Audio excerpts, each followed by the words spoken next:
Dirjen tentang pengawasan. Jadi saya mencoba mengelaborasi menjadi sebuah alur IPAR. IPAR itu ada identifikasi, ada pelajari, ada aksi dan refleksi. Nah, Singkatan itu IPAR ya? Seni pada dirinya. Itu yang utama. Misalnya sebuah presentasi yang diberikan presentasi. Ini juara nasional juara ya. nasional. Bisa jadi pembicara tingkat nasional kan? Oke, jadi pengalaman ini juga akan mungkin saya sih merekomendasikan bagi teman-teman pengawas yang lain juga harus banyak. Pendidikan yang ada di cabang dinas pendidikan wilayah 3 ini semakin lebih baik dan mutu pendidikan akan semakin meningkat. Terakhir yang ingin juara 1 pengawas inovasi tingkat nasional. Bagaimanakah perjuangan yang telah Bapak Usep Nuh lalui menuju kejuaraan tingkat nasional itu? Apa saja yang beliau presentasikan? Berapa tebal karya ilmiah yang dia susun? Nilai kebaruan apa dari karya yang dia presentasikan? Untuk bisa menjadi juara nasional itu kan tidak gampang. Langkah-langkah yang dilalui oleh Pak Usep Nuh sampai menjadi juara nasional dalam bidang apa? dalam bidang pengawasan inovatif.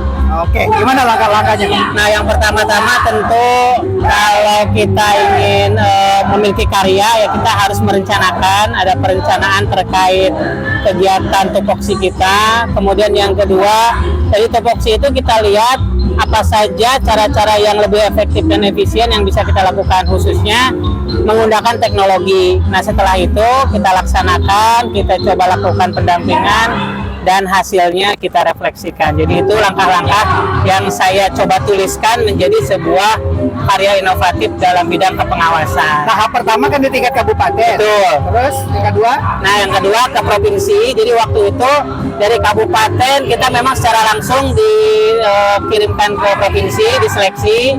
Ada dari sekian banyak itu terseleksi 4 pengawas di tingkat provinsi.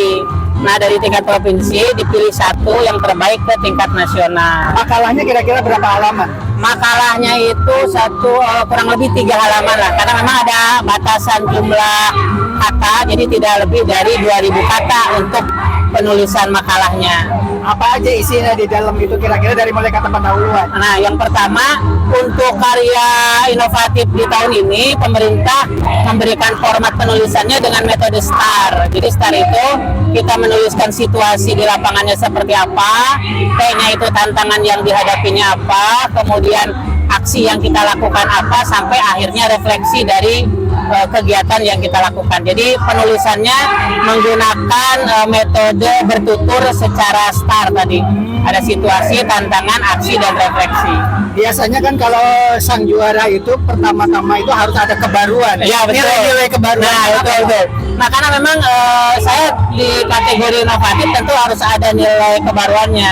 Nah, kebaruannya yang pertama dari strategi yang saya gunakan. Jadi strateginya itu saya mengadopsi dari Dirjen tentang pengawasan. Jadi saya mencoba mengelaborasi menjadi sebuah alur IPAR. IPAR itu ada identifikasi, ada pelajari, ada aksi dan refleksi. Nah, Singkatan itu IPAR ya? nah, akronim lah dari singkatan itu.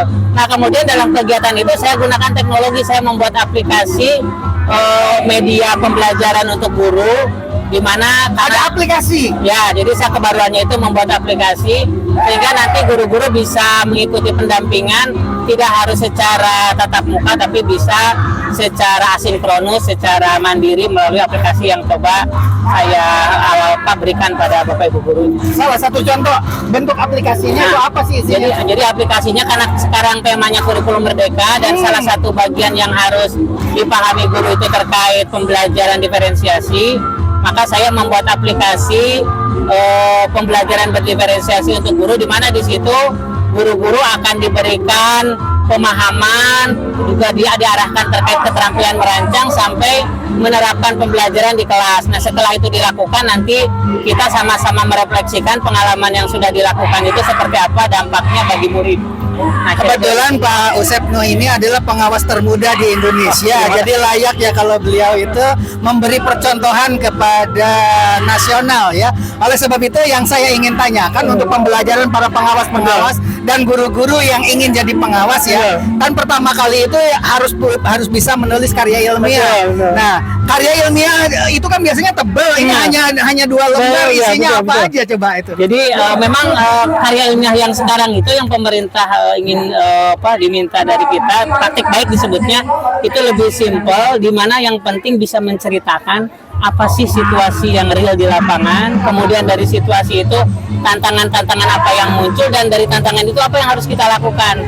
Nah, dari yang kita lakukan itu nanti di akhirnya dampak atau hasilnya seperti apa. Jadi memang tidak seperti dulu zaman kita membuat PTK atau naskah-naskah ilmiah yang ada pendahuluan, latar belakang, dasar teori dan sebagainya. Nggak pakai itu. Nah, untuk saat ini lebih ke arah bagaimana kita bisa menceritakan pengalaman baik yang kita lakukan sesuai tupoksi kita, kemudian diberikan alur supaya lebih runut dan terstruktur tadi. Dewan jurinya waktu itu dari mana aja, Pak? Dewan jurinya yang pertama dari UPI, dosen, yang kedua ada dari UNES, yang satu lagi dosen, lupa saya namanya, cuman kalau di pusat itu dari rata-rata dari kampus universitas. Kalau untuk di tingkat provinsi itu dari Widya Iswara di BBGP Jabar yang jadi tim penilainya.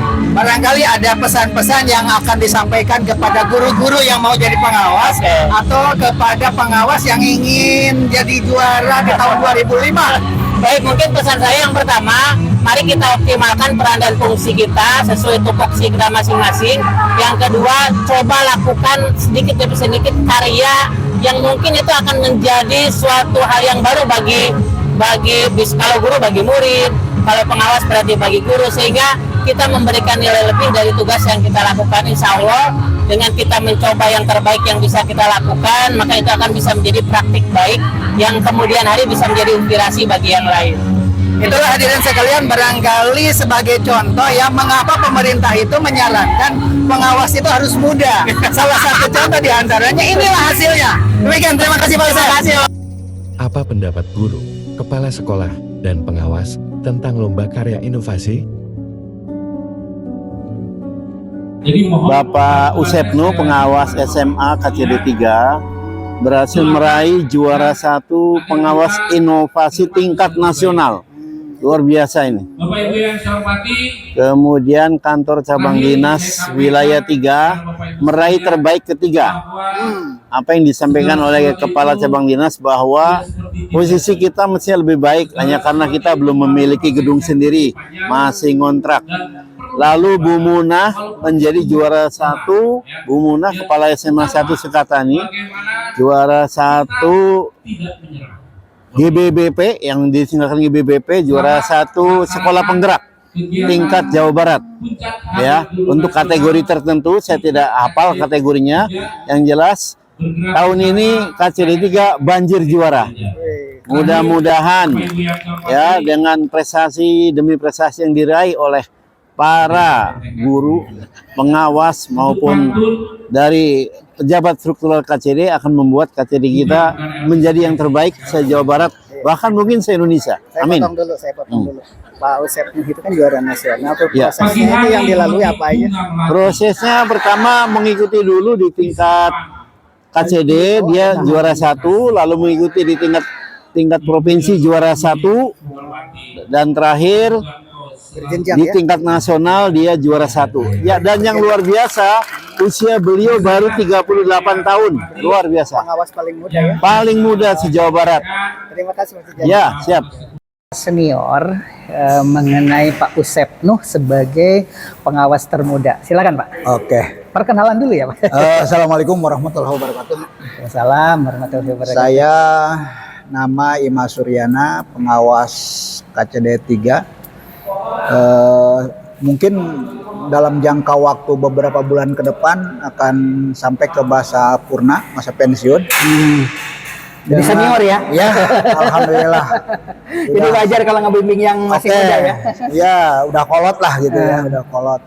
Nah, berkaitan dengan informasi dan memang secara nyata bahwa Pak Usep itu menjadi pengawas inovatif ya. Pengawas muda mendapatkan juara nasional Ya, juara karya nasional. inovatif. Karya inovatif. Keren, Ya, saya sangat bersyukur dan bergembira sebagai teman yang dalam tanda kutip tadinya kan juga anak buah saya, binaan saya di Cibarusah ya. Sempat membina pada saat Sempat itu. membina Sebelum beliau jadi pengawas. Beliau menjadi pengawas. Nah, saya sangat berbahagia dan mungkin mewakili teman-teman yang lain juga sangat apresiatif lah kaitan dengan prestasinya. Memang tanda-tandanya memang dari mulai guru juga Sudah kelihatan. sudah kelihatan. Jadi tidak ujung-ujung ya. Ya, ujung-ujung. Artinya tidak instan lah. Iya. Oleh sebab itu kami memang memandang perlu beliau diangkat, direkomendasikan untuk menjadi pengawas gitu ya. Nah ternyata prediksi kami menjadi kenyataan.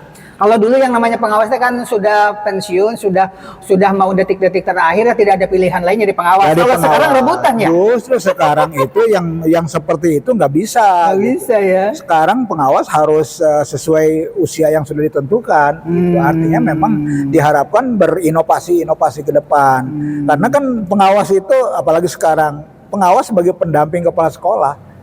Artinya harus bisa menunjukkan jalan juga bagian memberi motivasi gitu. Kalau dia itu sudah juara, jangankan juara nasional, juara provinsi saja sudah bisa membimbing kepada anak buah termasuk kepala sekolah bagaimana caranya Iya, supaya seperti mendapatkan itu. Apalagi ini juara nasional Juara ya. nasional. Bisa jadi pembicara tingkat nasional kan? Oke, jadi pengalaman ini juga akan mungkin saya sih merekomendasikan bagi teman-teman pengawas yang lain juga harus banyak belajar kepada beliau. Walaupun beliau masih muda. Walaupun beliau masih muda, itu kan secara usia Pak, muda, tetapi pengalaman mungkin lebih dari yang sudah senior begitu.